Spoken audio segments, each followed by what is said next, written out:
Before the stars found their names, before the rivers wore banks, when the world pulsed like a dream beneath a closed eyelid, there was her, Inanna, Queen of Heaven, Goddess of love, lust, grain, war, and morning light. She who stirred the winds with a glance, whose lips were soft as figs, but held the power to name and unname kings.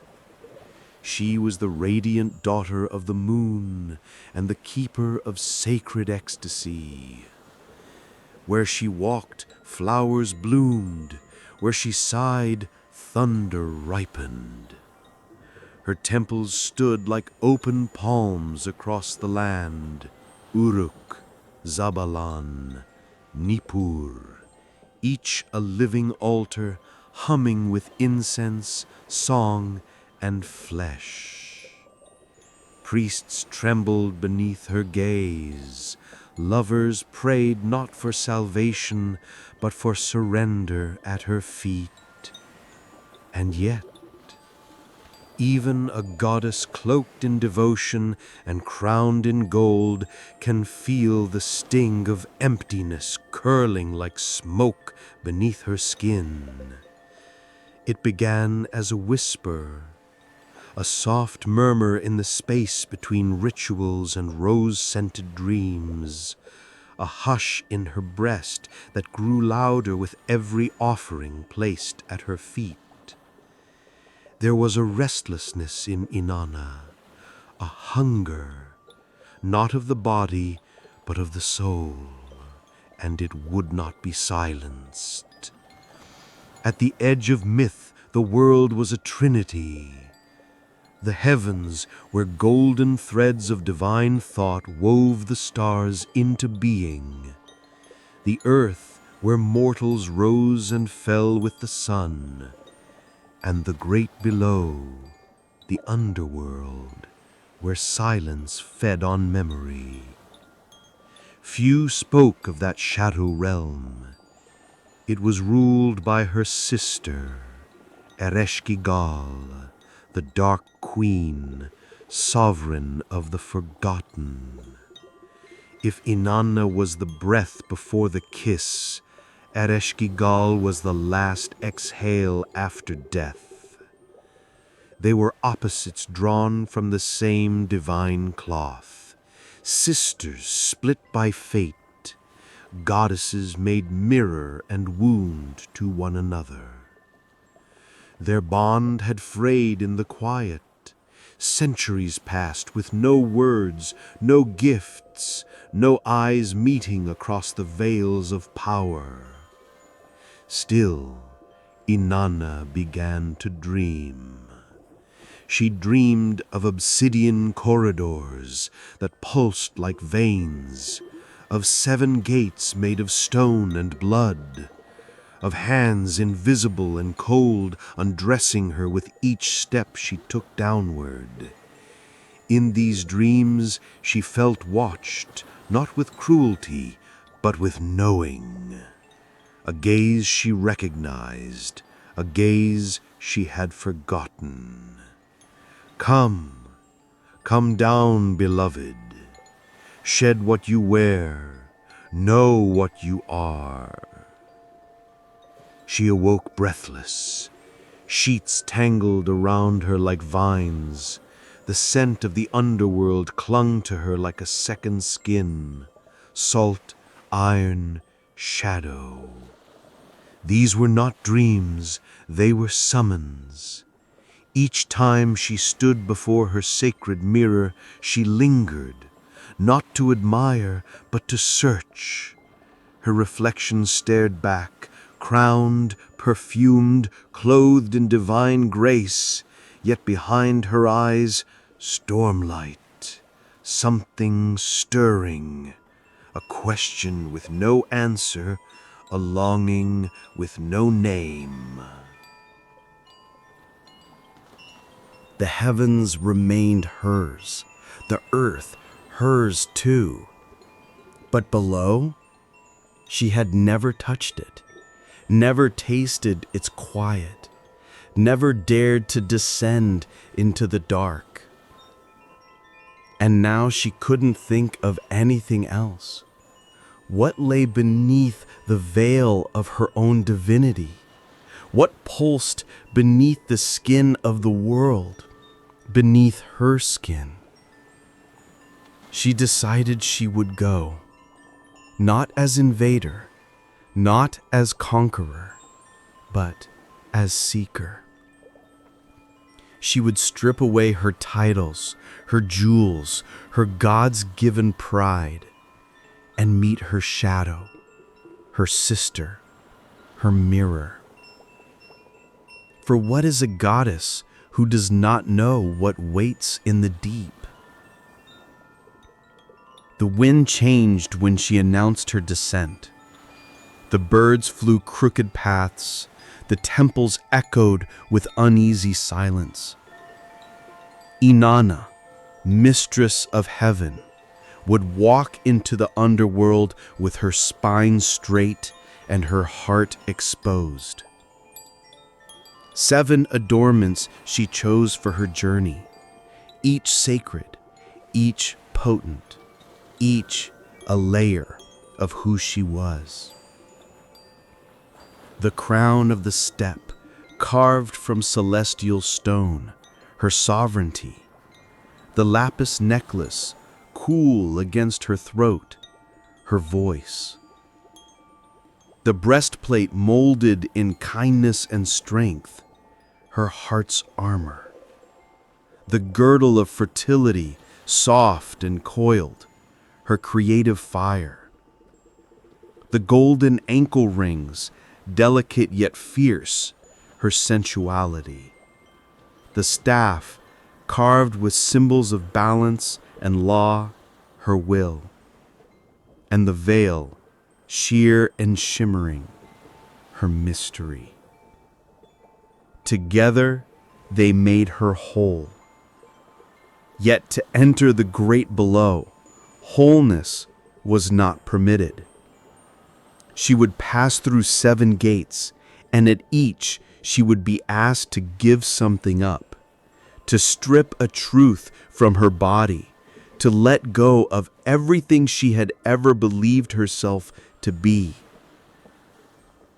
She accepted this. There was no other way to descend. Her servants begged her to reconsider. One knelt with trembling hands and said, "My lady, those who go down do not come back the same. Many do not come back at all." Inanna touched their face gently. "Then let me not come back the same. Let me return as more." For in her there was a need, a desire that no lover, no praise, no nectar of heaven could ever fill. A longing to look her shadow in the eye, to press her body into the bones of silence and listen. To fall, not as punishment, but as revelation. And so at dawn she began her descent. The sky wept. The stars blinked as if unsure. The grasses bent without wind. Uruk held its breath. She stepped beyond the boundary where the light began to dim. Past the fields, past the rivers, past the last tree where even roots feared to grow. Each step was slow, deliberate. The air thickened, the earth sighed. The gates ahead did not shimmer like her temples. They loomed, stone mouths yarning open, each one deeper than the last. Beyond them, her sister waited, Ereshkigal, queen of dust and bones, her womb full of silence, her eyes full of old wounds. She would not welcome Inanna. There would be no warm embrace, only ritual, only stripping. Yet still, Inanna smiled. There is beauty in falling when the fall is chosen. There is power in surrender when it is laced with truth. What awaits a goddess when she chooses to be bare? What is revealed when the divine dares to kneel? She would find out, and the world would never be the same. There are two queens in this story, two daughters of divinity, two wombs of power, one pulsing with life, the other humming with death, each born of sacred matter, each carved by fate, each bearing the unbearable, the burden of being seen and the burden of being unseen. Let us begin with Inanna, she who is beloved in the heavens, she who rules love, war, abundance, beauty, and desire. Inanna, the bright star of the morning, the breath of the flowering fields, the fire behind closed eyes. She is no mere goddess of beauty. She is the spark that ignites every hunger, every blooming, every whispered longing passed between lips in the dark. Her body is both temple and battlefield. Her laughter has turned tides. Her touch has undone men and gods alike. She moves with grace not because she was taught to, but because the wind was made in imitation of her hips. She speaks not in words, but in rhythms, rhythms that echo in womb and heart and trembling thighs. To love her is to be shattered and made new in the same breath. Yet beneath all this glory, this radiance, this divine sensuality, there lies something more dangerous: curiosity. Inanna is curious in the way only goddesses can afford to be. A curiosity not of the intellect, but of the soul. She does not want to learn. She wants to feel. She wants to know every corner of the cosmos, including the one place she has never dared to go: the shadow, the silence, the dark. Her dreams, once filled with light and celebration, now drip with questions. The kind of questions that gnaw from the inside out. Why do I ache even when I am worshipped? Why do I hunger even when I taste everything? What is missing? She cannot say aloud the word she suspects. Herself. She is whole in the eyes of others, but fragmented in her own. Her divine sensuality is real, and yet incomplete. Something is coiled within her, untouchable, and so she descends, not because she must, but because she can no longer bear not to. In the depths, she seeks her reflection, her twin, her forgotten self. And in that place, where sound dissolves and meaning drowns, waits Ereshkigal, The queen of the great below, sister not only in blood, but in destiny. Inanna's dark echo. If Inanna is sunrise, Ereshkigal is eclipse. Where one inspires poetry, the other silences it. Ereshkigal is not evil. She is ending. She is entropy, hush, decay. The goddess of death not as violence, but as stillness. She does not rule with flame, she reigns with gravity. No offerings are made to her in joy, no songs are written in her praise, and yet all souls must pass through her hands. Once, long ago, she too lived in the light. She too was adored, desired, divine. But she was given the underworld, not as choice, but as sentence. There she learned not to scream. There she learned to endure, to sit beside rot and call it holy, to watch every living thing arrive broken and become quiet. Her voice, if it ever existed, is buried beneath centuries of silence. Her skin no longer feels the warmth of the sun, only the pulse of endings, like a second heartbeat. Ereshkigal does not forget. She remembers each absence.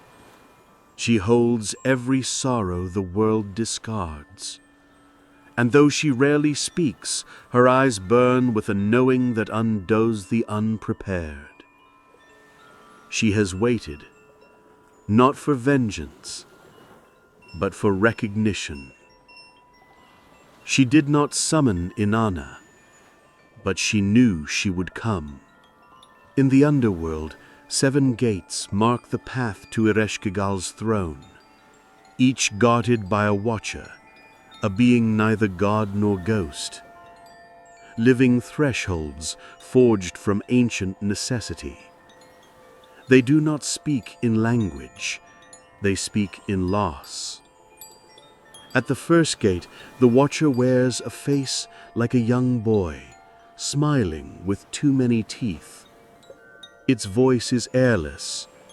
Remove your crown. And when Inanna protests, it says nothing more. It simply waits.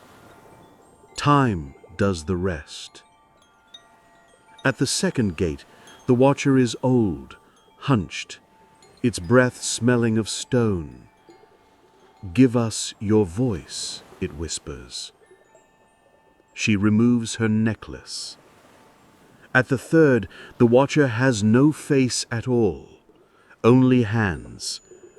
Dozens of them, all reaching. They take her breastplate. Each gate is a doorway not only into a deeper realm, but into a deeper truth. With each removal, Inanna feels herself becoming less, and yet also more. Less divine, more real.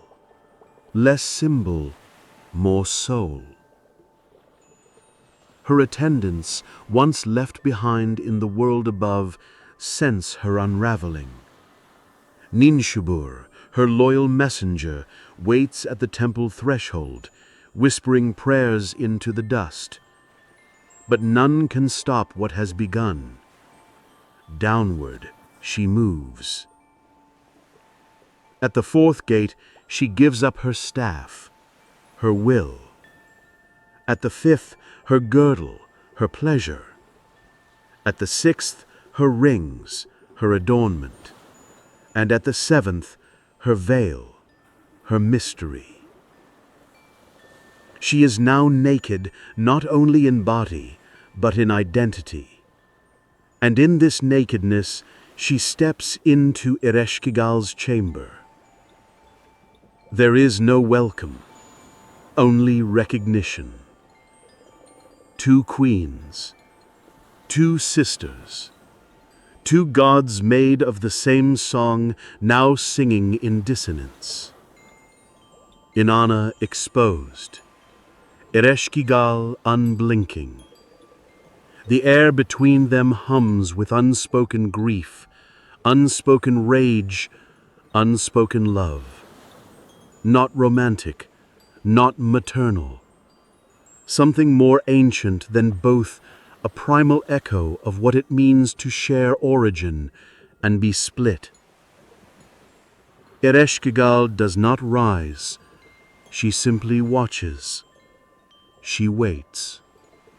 And Inanna, for once, does not speak.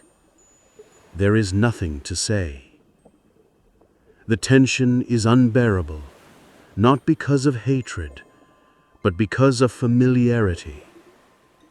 Because looking into the eyes of the one who became your shadow means looking at all the parts of yourself you turned away from. Inanna sees not death. She sees the part of her that knows how to grieve. And Ereshkigal sees not beauty. She sees the part of her that still wants to be touched.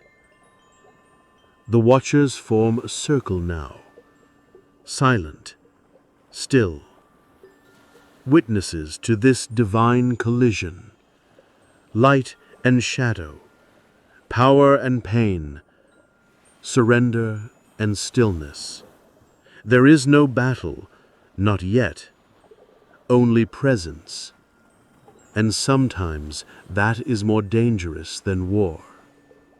Because when two pieces of a soul meet, something must break or be reborn. The air thickens. Even the silence seems to hold its breath. For the descent has ended, and the reckoning has begun. She descended not out of duty, but out of desire.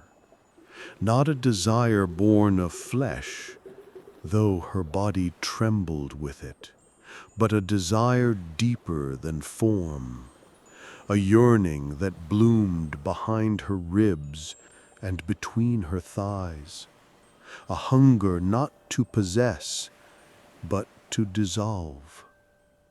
No decree from the gods called her down, no oracle compelled her.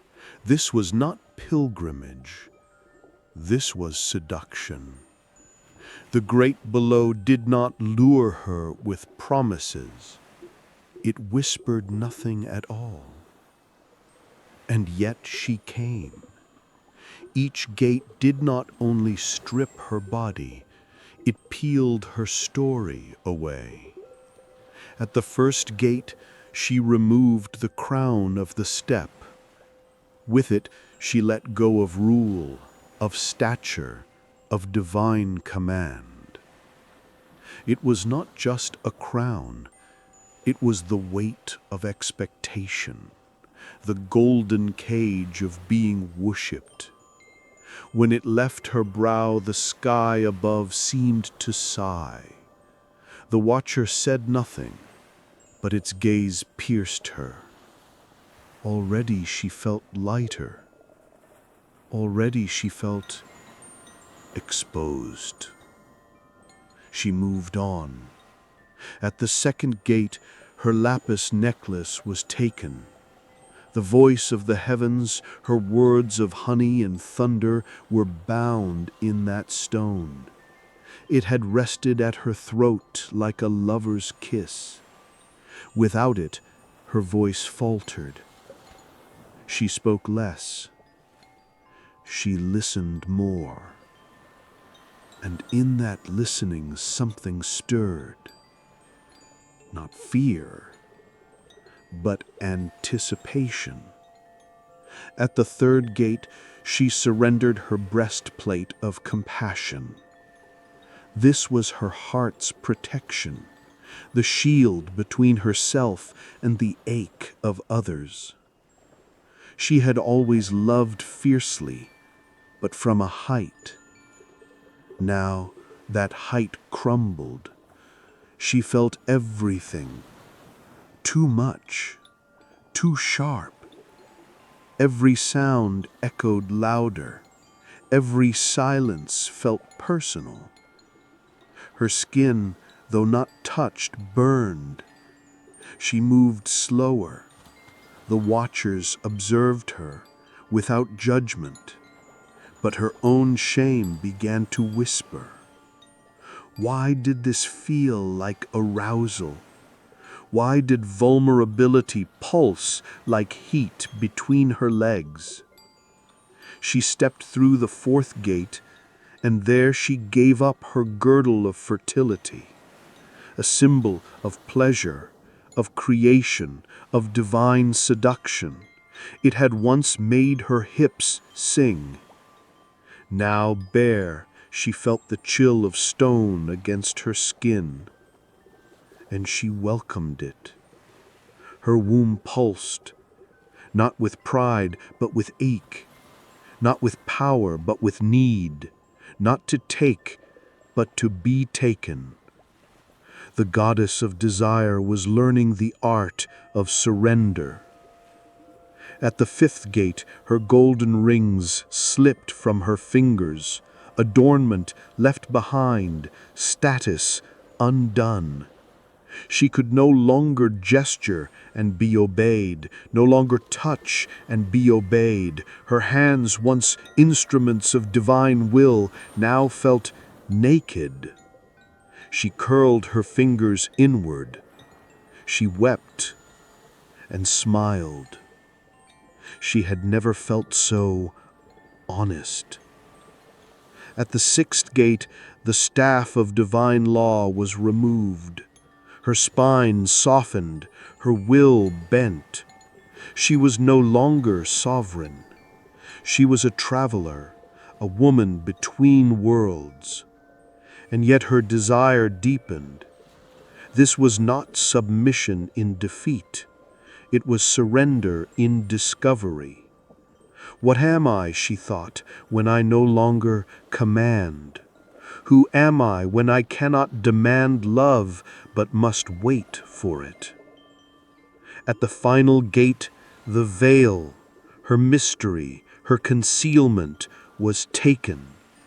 No more secrets, no more illusions. She stood fully revealed, a goddess not of perfection, but of ache.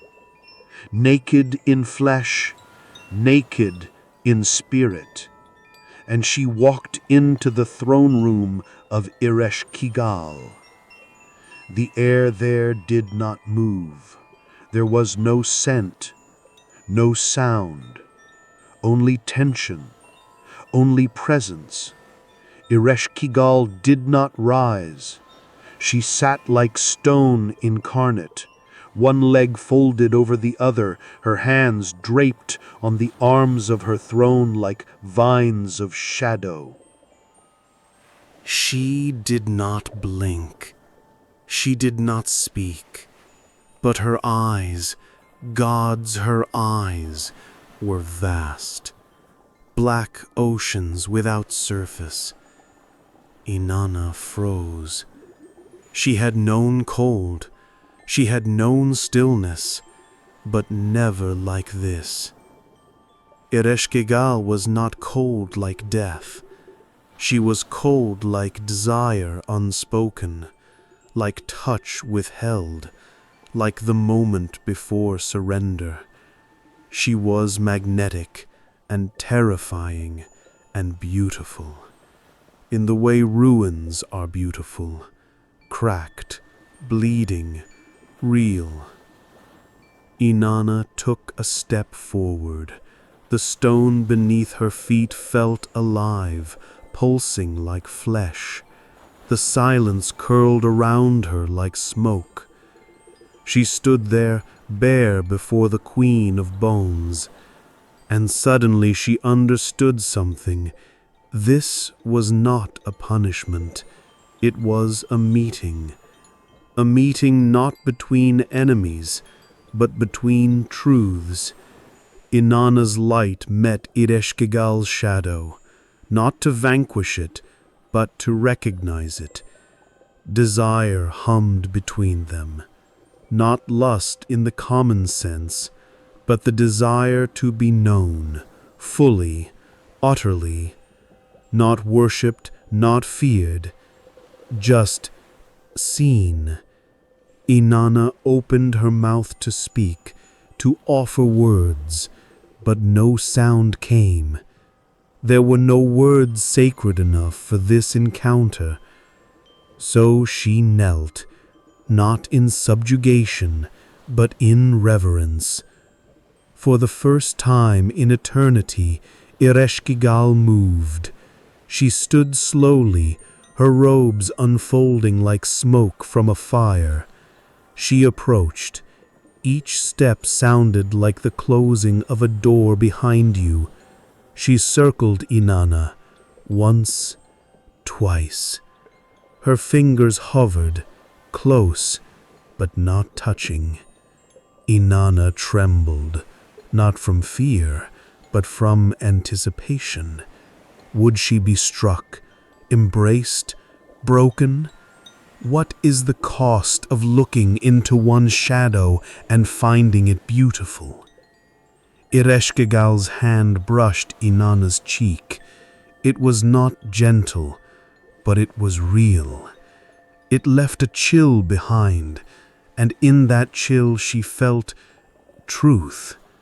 Here was a sister, a stranger, a self. Here was a wound that bled the same myth, and though Ereshkigal's lips did not move, Inanna heard her speak. Now you are ready. Ready for what? She did not ask. She only breathed. The moment cracked something open. Inanna, goddess of the heavens, wept, not from sorrow, not from pain, but from recognition. She had descended through the gates of flesh and arrived in the womb of forgetting. And here in the arms of her opposite, she was held without question. Their eyes met. Desire passed between them again. No fire, no frenzy, only the soft ache of being witnessed. And from that ache the true conflict emerged. For Inanna could not stay, and Ereshkigal would not let her go. They were divine opposites, and yet they wanted the same thing, to merge, to be whole. But the law of the underworld was clear. None ascends unchanged. None leaves without offering something in return. Ereshkigal's eyes said what her mouth would not. If you go, something of you stays with me. Inanna bowed her head. It was fair. She did not know what she would lose, but she had already lost so much. And yet she did not want to ascend. Not yet. Desire bound her to this moment. Desire not for escape, but for more. More of this stillness, more of this daze, more of this shadow that cradled her not as goddess, but as equal. For the first time, Inanna did not wish to rise. She wished to rest, to be undone, to be devoured by silence, to be forgotten and remade. And in the heart of death, she finally understood life. She stood in silence, stripped of garment, title, gesture, and name. Nothing remained of the Queen of Heaven but her breath.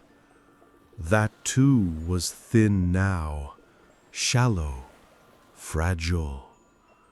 The way breath sounds before tears or climax or surrender. Before her, Ereshkigal, still seated upon her throne of bone and obsidian, still draped in robes of unlight, still watching. The stillness was unbearable, but sacred.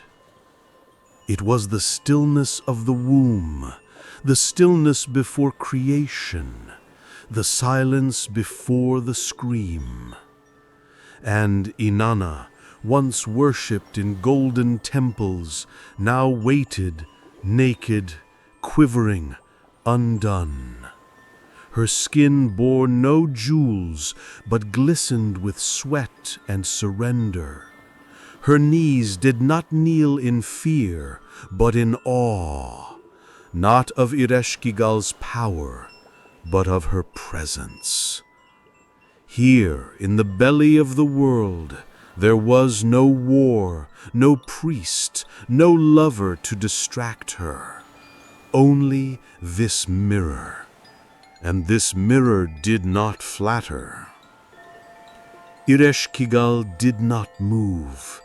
She didn't need to. Her silence was touch.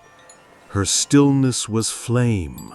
Her gaze, eternity pressing its mouth to a wound.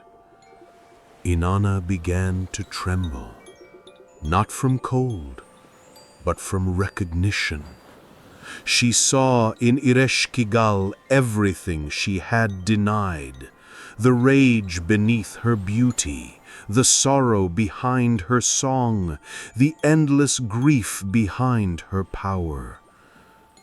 She saw herself, not the self that ruled or danced or seduced, but the self that broke in private, the self that weeps in the dark while the world sings her name. A sob rose in her throat. She swallowed it. No, not yet. But the Underworld is patient. It does not demand, it waits. And slowly, without words, Ereshkigal rose. One motion, one exhale, and the air trembled. She descended the steps of her throne as if descending through time itself. Each footfall unfastened something in Inanna. First pride, then fear, then resistance, until she was left only with ache. Ereshkigal stopped before her. So close now, Inanna could smell her. Not of rot, as mortals imagined, but of deep, damp earth, of night after rain, of rheum and salt and something ancient, like crushed myrrh burned in the dark. Her scent was a memory Inanna didn't know she had. Ereshkigal raised her hand. Fingertips pale as ash and soft as silk touched Inanna's chin. And it was there, with that single contact, that the death began. Not of her body remained, quivering, alive. But something inside her collapsed, not like a tower, like a veil she hadn't known she wore, even after all the others had been taken. This one was thinner, invisible, deeper. The veil between control and surrender, between divine and real. She gasped. It wasn't pain. It wasn't pleasure. It was both, twisted together in a single, terrible exhale. Ereshkigal leaned in, and though she never spoke, her breath spoke for her. Let go. Inanna's eyes widened, her lips parted, but before she could obey or resist, The underworld surged through her. Not as punishment, as baptism. She was not held. She was not kissed. She was undone. 1,000 memories flared in her mind. Lovers, wars, songs, temples, laughter, orgasms, births, betrayals. All of it blazed like stars before blinking out. She reached for herself, found nothing. She reached for the goddess, gone. She reached for her name, Inanna, but it fell like dust from her tongue. And then, stillness again. Not the stillness of before. This was complete. She was nothing now. Not queen, not body, not soul. Just space, just breath, just the open, aching center where once a goddess had burned. And in that absence, Ereshkigal smiled, barely, like a secret unfolding. She reached again, not with her hands, but with her being. Her shadow wrapped around Inanna like ink around light, not smothering it, blending with it, becoming it. Inanna didn't resist, couldn't, didn't want to. She let her mouth open, and from it came no sound but the slow exhale of something vast leaving her chest. A cry that had lived in her bones since the birth of the world. A moan not of desire, but of return. She pressed her forehead to Ereshkigal's chest. And there in the dark hollow, between the Queen of Death's breasts, Inanna wept. Tears flowed without shame, without shape, without end. Ereshkigal said nothing. She simply stood and let her sister break. Let her twin dissolve. Let the mirror be whole. They stood like that, one bleeding, one holding, one dying, one being born. Time passed. Or didn't, because here time was a rumor. Eventually, hours or lifetimes later, Inanna opened her eyes. Everything was the same, and nothing was. Her body still ached, but now it was a good ache, a sacred soreness, like the afterglow of deep touch, of hard truth, of making love with grief. Ereshkigal stepped back. The space between them pulsed. Inanna rose slowly. No fanfare, no miracle, just breath, just presence. She looked at Ereshkigal again, this time not as an enemy, or even as a sister, but as a mirror, the part of herself that never smiled, the part that kept silence instead of singing, the part that mourned even in joy. They had no words, but everything had been said. Inanna bowed. Ereshkigal did not return it. She didn't need to. This was not a transaction. This was a transformation, and Inanna had paid in full. The air shifted. Something opened. Not a door, a gate. A possibility. And Inanna knew she could return now. Not to ascend, not to escape, but to carry this shadow within her. To be both light and dark.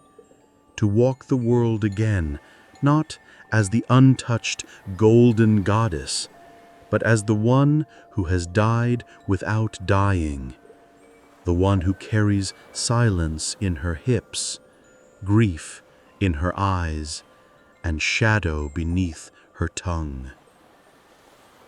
This was the climax of her descent, not a moment of triumph, not a conquest, but a becoming.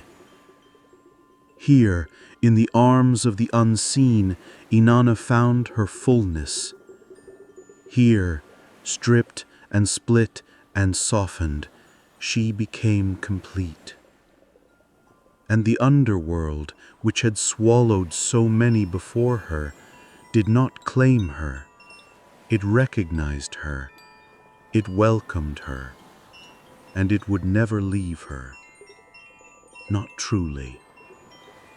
Because once you've wept in the arms of your shadow, once you've let your name die in another's silence, once you've moaned without touch, you do not return.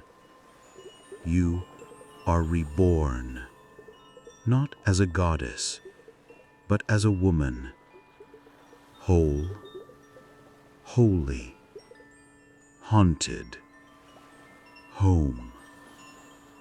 The gates creaked open. Light leaked in. A fragile thread pulled from the dark. Inanna stepped through, unsteady but unbroken. Her skin, once bare and raw, was now clothed, not with the fine silks or jeweled fabrics she once wore as queen. No, this was different. Each garment that settled upon her was heavier with meaning, richer with pain and grace. Each stitch whispered of the underworld's breath still lingering beneath her flesh. She was no longer merely the radiant goddess of light and desire. She was a woman who had danced with death and returned changed. Slowly, deliberately, Inanna moved upward, not with haste or triumph, but with the quiet power of one who has tasted the dark and learned its secret name. She passed the first gate, the one where she had shed for crown and necklace. Now, as the jeweled crown was placed upon her head again, it felt different. No longer a symbol of dominion, but a crown of remembrance, a reminder of the burden and blessing of sovereignty. Not just over the world of life, but the shadow beneath it. Her fingers brushed the jewels with reverence. They no longer glimmered as mere ornament. They pulsed with the rhythm of the underworld's heartbeat, subtle but unyielding. At the second gate, the bracelets were replaced. Once they had been tools of power, marking her status and command. Now, as the cool metal slid over her wrists, they sang a new song, a song of restraint and release, of chains worn willingly, of strength drawn from vulnerability. Her arms lifted with a new awareness. The bracelets were not shackles, but talismans. She was bound, but not broken. At the third gate, the breastplate returned to her chest. It was no longer armor against the world's harshness, but a shield forged from her own transformation. Each etched symbol spoke of the journey she had endured, the shedding of ego, the surrender of control, the dissolution of pride. Inanna felt the weight of it, heavy yet sacred. Her heartbeat echoed within the breastplate's hollow space, a steady, grounding pulse. She moved to the fourth gate, where the girdle was fastened around her waist. This belt, once mere decoration, now felt like a promise to carry the shadow within her always, to walk both realms with grace and courage. The fabric wrapped tight, like a lover's embrace, holding her center steady amid the swirling currents of her rebirth.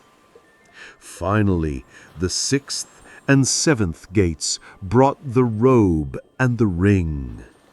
As the robe draped over her shoulders, its weight settled her spirit, softening the edges of her newly found power. The ring, slid onto her finger, was a circle of eternal return, a seal of the transformation she could never undo. Inanna's gaze lifted toward the light spilling over the threshold. It was not the blinding brilliance she once ruled by, but a gentle dawn, soft, patient, and filled with the promise of new beginnings. She breathed deeply, feeling the lingering presence of the underworld within her bones. It was a quiet fire, a tender ache, an unspoken truth. She had touched death, and death had touched her back. It was no longer a fearsome end, but a sacred companion. A whisper in the wind, reminding her of the fragility and power of life. She was marked not by scars visible to the eye, but by the indelible ink written upon her soul. The ink of shadow and light intertwined, the ink of loss and love fused, the ink of a goddess who dared to descend and dared to return. As she stepped fully into the world above, Inanna felt the eyes of heaven and earth upon her. Some were curious, others fearful, but she no longer sought their approval. She was changed, transformed, whole, and yet she carried within her a new tenderness, a softness born from having been broken open and held. She moved through her world with a new grace, no longer merely the goddess of desire and power, but the goddess of surrender and strength, of shadow and light entwined. Her touch was both gentle and fierce, her gaze both inviting and fierce. She spoke not only to lovers, but to the hidden parts of herself and others, the parts that longed to be seen and held, the parts that feared death yet craved transformation. Inanna's rebirth was not a return to the throne she had left. It was the creation of a new throne, one built from the depths of darkness and the heights of light, one where she ruled not by dominance, but by understanding, not by command, but by connection. She was queen again, but not as before. This time her reign was rooted in the profound knowing that life and death are but two sides of the same coin, that desire and loss are entwined lovers, that power and vulnerability walk hand in hand. Her followers sensed the change. They saw the fire in her eyes tempered with a softness that invited confession. Her priestesses and priests whispered of her descent and return in hushed reverence, for she was no longer a distant deity, but a living embodiment of the sacred cycle. And with each step she took back into the light, Inanna carried the underworld with her, not as a weight, but as wings, wings made from shadow and flame, pain and grace. She was both goddess and woman, lover and mourner, queen and shadow. And in this fusion lay her true power, a power not born from conquest or vanity, but from the courage to face the self in all its complexity, to descend into the darkest places and emerge whole. The world awaited her return with bated breath, but Inanna no longer sought to dazzle or dominate. She came to heal, to hold, to transform. Her steps left traces of light in the shadows. Her voice wove songs of both joy and sorrow, and in her hands the delicate balance of life and death found new harmony. This was the outcome of her descent, not a victory over death, but a sacred embrace of it, not a denial of darkness, but a dance with it. Inanna's journey had ended, but her transformation was eternal. She had descended into the depths to reclaim herself, and in doing so, she had become the living bridge between worlds, between love and loss, between life and death, between light and shadow. She was reborn, yes, but rebirth was only the beginning.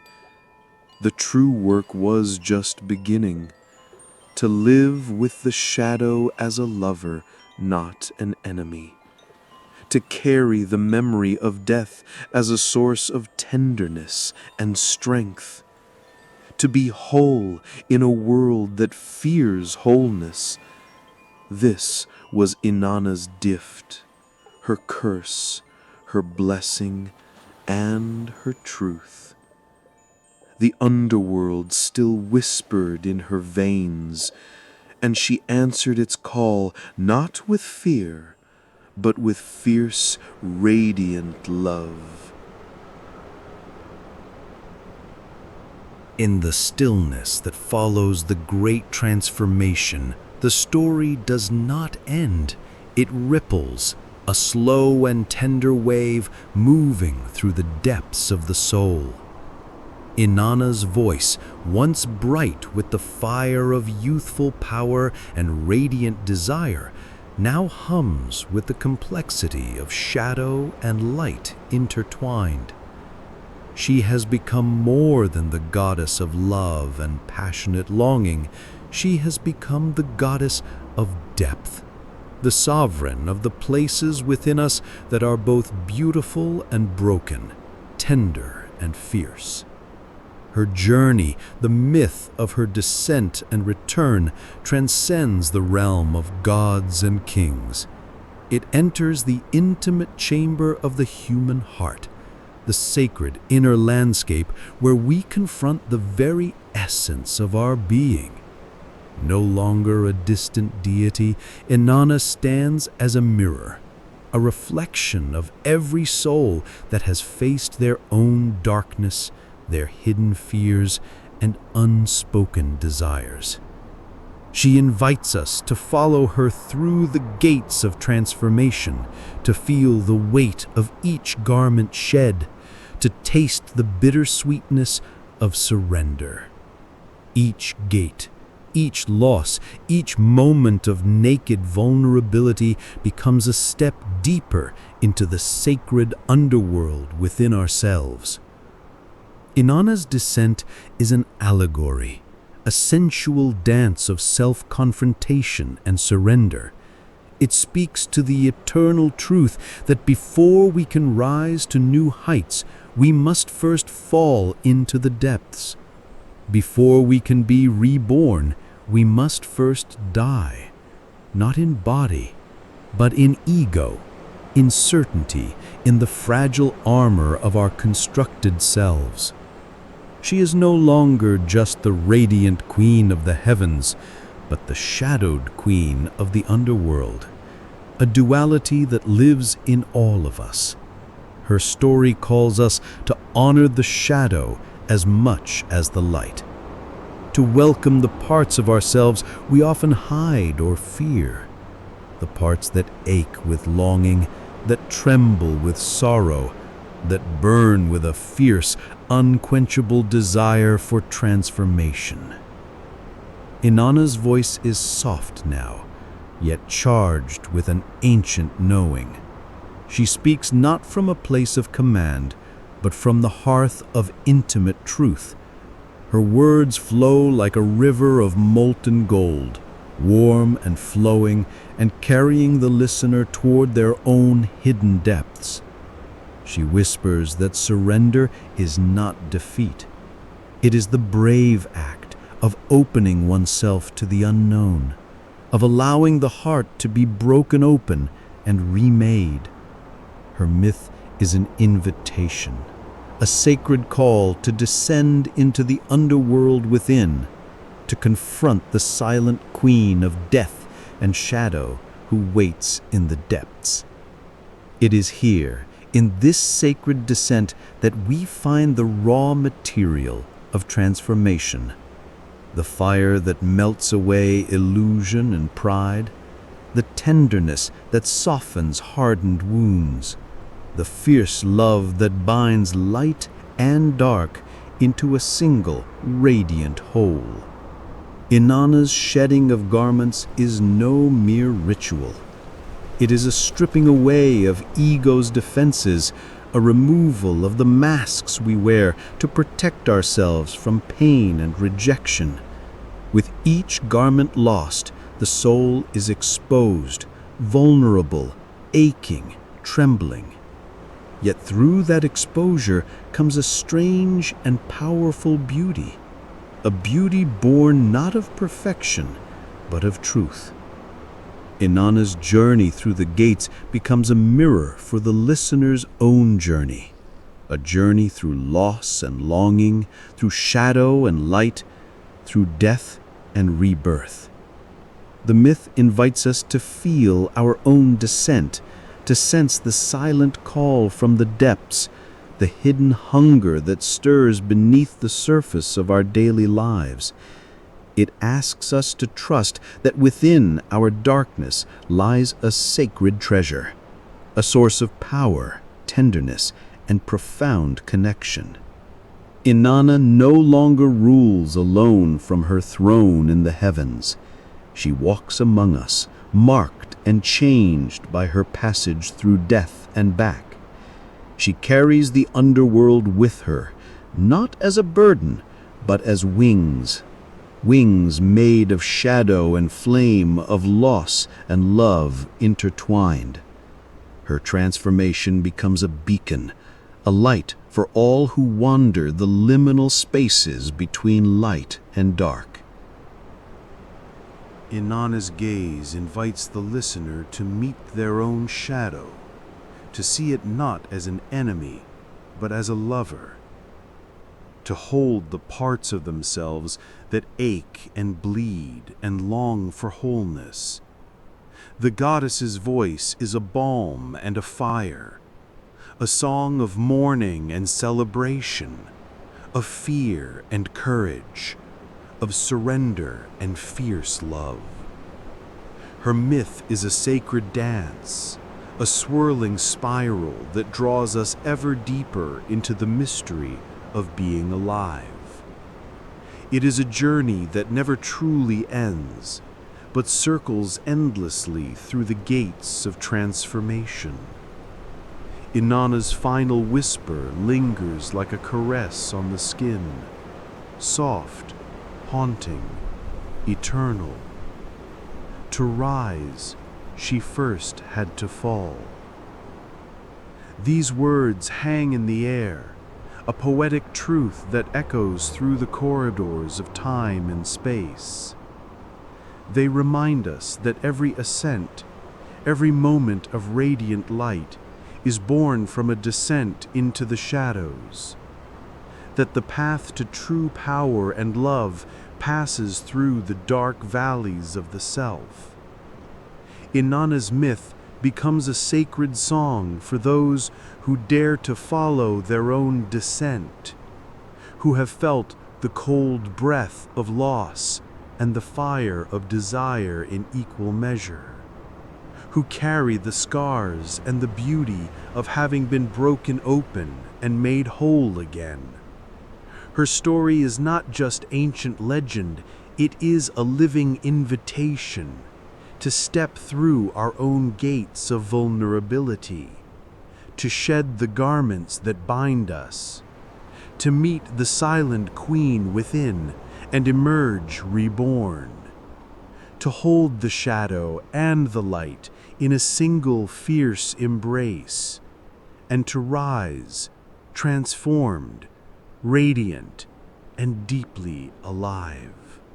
Inanna's descent is a mirror held up to the listener's soul.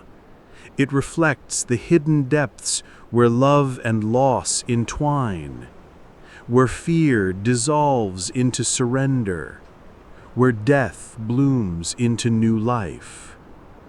Her myth asks us not to shy away from our own darkness, but to enter it fully, to love it fiercely, and to be reborn by its fire. This is the gift she offers, a path of transformation through surrender, a sacred dance of shadow and light, a myth to carry in the bones and in the heart. And as the final echoes of her story fade, the listener is left changed, moved, awakened, and called to their own journey of descent and rise. The world outside may seem the same, but inside something has shifted.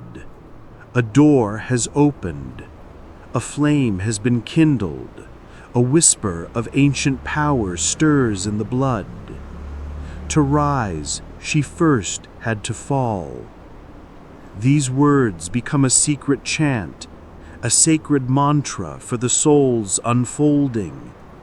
They invite us all to remember that within every fall lies the seed of a new beginning, that surrender is the path to true strength, and that the deepest love is born from the courage to face our own shadows. Inanna's myth lives on, not only in ancient scrolls and whispered prayers, but in the hearts of all who dare to descend, to surrender, and to rise.